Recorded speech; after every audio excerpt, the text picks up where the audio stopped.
feeling when you decide you're going to do something? Like, really decide. You tell yourself, okay, I'm doing this. I'm building wealth. I'm investing in real estate. I've listened to enough podcasts. I've watched enough YouTube videos. I've read enough Instagram captions from the people standing in front of houses with sold signs. I know this works. I'm in. And then you actually start looking, and the homes in your area are, I don't know, $650,000. And the rent would maybe cover half of your mortgage. Everything halfway decent gets about 40 offers in the first weekend. And anything in your price range looks like it belongs to an episode of Hoarders. So you do what any reasonable person does. You start doing the math on napkins, and then you Google how to analyze a rental property, and you download about 3 different spreadsheets, and you spend a Sunday afternoon going down a rabbit hole that ends with watching a YouTube video about someone who bought an apartment complex in 2009 and now lives on a yacht. And somewhere in that Sunday afternoon, the excitement starts to drain. And by Monday morning, you're back to your regular life, quietly telling yourself, maybe real estate just doesn't work in my market. Or even worse, maybe real estate isn't for me. And if that sounds familiar, I need you to stay with me today, because that exact moment, that quiet Sunday afternoon where the dream starts to feel impossible, that is the moment that separates the people who build real wealth from the people that almost did. You're listening to Passively Rich with Rentals, the podcast for busy professionals who want rent checks replacing paychecks without creating a second job, managing rehabs, or spending the weekends doing the things that you hate. I'm Melissa Nash, and I built my rental portfolio in my 40s while raising 4 kids. And today I manage a 7-figure real estate portfolio in both long term and short term rentals, and the majority of them are out of state. My system is designed to help be passive on purpose. And today I'm going to tell you exactly why people quit before they get started and what you can do differently. So let's get into it. Now, here's something I've learned after working with over 2,000 investors. Nobody quits real estate because it's too hard. They quit because they're trying to follow a model that was never built for their life. So I want you to think about that. Who creates most of the real estate content online? It's going to be people who flip houses, people who do wholesale deals, and people who love negotiating with sellers in distress, managing crews, running multiple rehabs at once, and people who have made real estate their full time career and probably love every chaotic moment of it. And that content is everywhere. It's exciting, it's dramatic, and it makes for really great YouTube thumbnails. But that is not the life most of us want, including myself. Most of us already have a career we're good at. We have families, and we have things we actually enjoy doing on the weekends. We don't want to add a second job. We want what real estate can give us: cash flow, long term wealth, tax benefits, time freedom, without having to become a real estate guru working all the weekends to get there. But when you go looking for how to invest in real estate, you almost always land on the active investor model, the hustle model, the grind until you find a deal model. And when you try to layer that into your full time life with your job and your family and actual responsibilities, of course you're feeling overwhelming. Of course it feels like a second job. And of course, you look up from that spreadsheet on a Sunday and think, I don't have time for this. You're not wrong. You don't have time for that version of investing. But here's the thing: you don't need it. There's a question most new investors ask that quietly sends them in the wrong direction from the very beginning. The question is, what can I buy near me? Now, I know that sounds logical. It sounds safe. If I can drive by the property and I can see the neighborhood, if I know the area, that feels less risky, right? But that question is actually what makes the numbers stop working. Because if you live in a high cost area, and a lot of us do, you're looking at prices where the rent will never cover the mortgage, where the cash flow is negative from day one, where you'd need to put down a huge chunk of money just to break even. and where you're basically betting on appreciation. And that is just a polite way of saying we're hoping someone pays you more for it later. You guys, that is not passive income. That is a prayer with a down payment. The question successful investors ask is different. They ask, where do the numbers actually make sense? That one shift from near me to where it makes sense is actually the foundation of out of state investing. And I know that phrase makes some of you nervous. I know it sounds riskier. I know the first thing your brain is going to say is, but I can't see it. I can't control it. What if something goes wrong? And I used to think the same thing.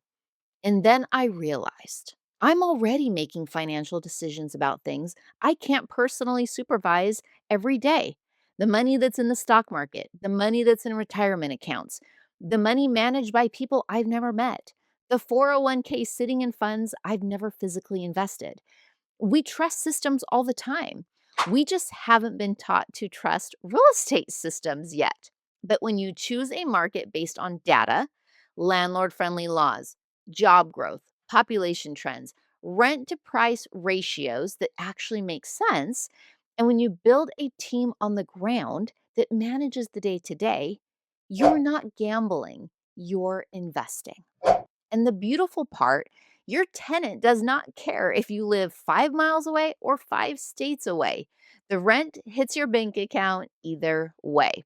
So, let me tell you what happened when I stopped trying to invest in my own backyard. I started to look in markets like Indianapolis, Birmingham, Ohio. These are not glamorous cities. Nobody's making a reality show about them. But you know what they do have? Affordable price tags, strong rental demand, landlord friendly laws, stable economies, and rent to price ratios that actually produce cash flow. For example, let's look at a property in Ohio, $135,000 single family home, rented at market rate.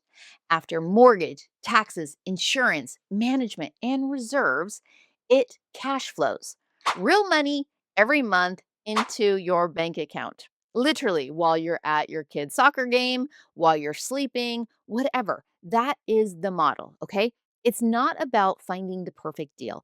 It's not about competing with cash buyers in your overpriced local market. It's about buying the right property in the right market with the right team in place and then letting the system run. And here's what I want to be really, really clear about. This is not a get rich quick strategy. It's a get rich for real strategy.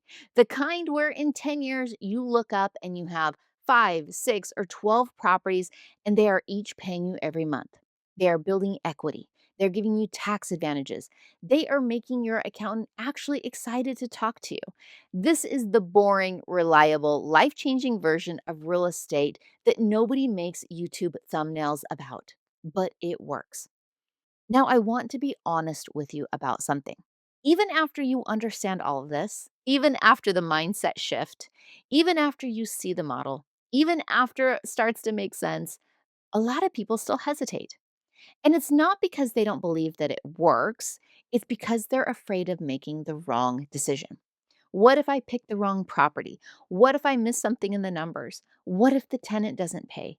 What if the market softens? What if everything I do right and it still goes sideways? You guys, that fear is valid. And I'm not going to tell you that real estate is risk free because nothing is.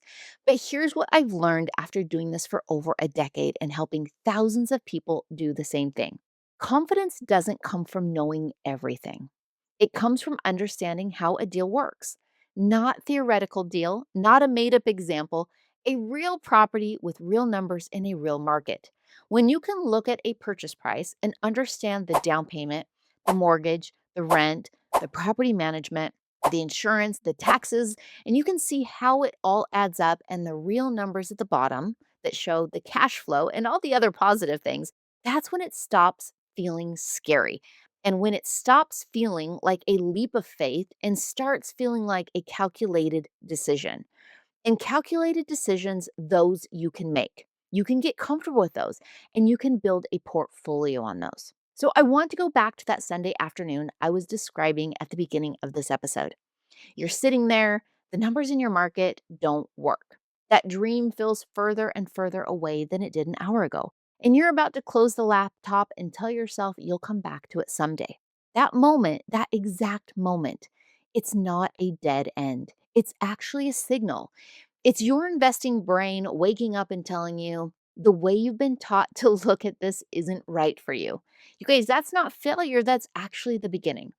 Every successful investor I know, and I mean every single one, hit that exact wall. That moment of, this doesn't make sense. The moment of, maybe this isn't for me. The ones who built wealth didn't find a secret that suddenly made it easy. Again, we're just asking a different question. Instead of, why isn't this working? They asked, what am I looking at that isn't designed for my life? And when they found the right model, usually the passive model, the system based model, the out of state model, it didn't feel possible anymore. And it feels like, oh, this is how it works. So if you've been close to walking away, don't. If you've been feeling behind, like everyone else figured out something that you haven't, you have not missed anything. You've just been looking at the wrong map. So here's what I want you to do right now. I want you to go to passivelyrich.with rentals.com and you are going to watch a full breakdown that I did of a real rental property in Ohio. I walk you through every single number, every step, so you can actually see what it looks like in real life, not hypothetically, a real deal. And you're going to find a link for that in the show notes as well. Okay, then you're going to be able to download my Profit Centers Pro Forma. This is the exact tool that I use to analyze deals. It's not a complicated spreadsheet because everything has been done for you. Okay, so it's going to show you all the amazing profits of real estate, but it's also going to show you how to plug in the numbers that matter. So that link is in the show notes. So here is the truth. The difference between the investors who build something real and the ones that stay stuck isn't intelligence.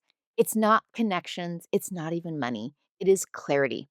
So once you understand how the deal works, once you can look at real property and see the numbers and feel the logic of it, the fear shrinks, the overwhelm shrinks, and the path forward gets more obvious. You don't have to figure this all out today.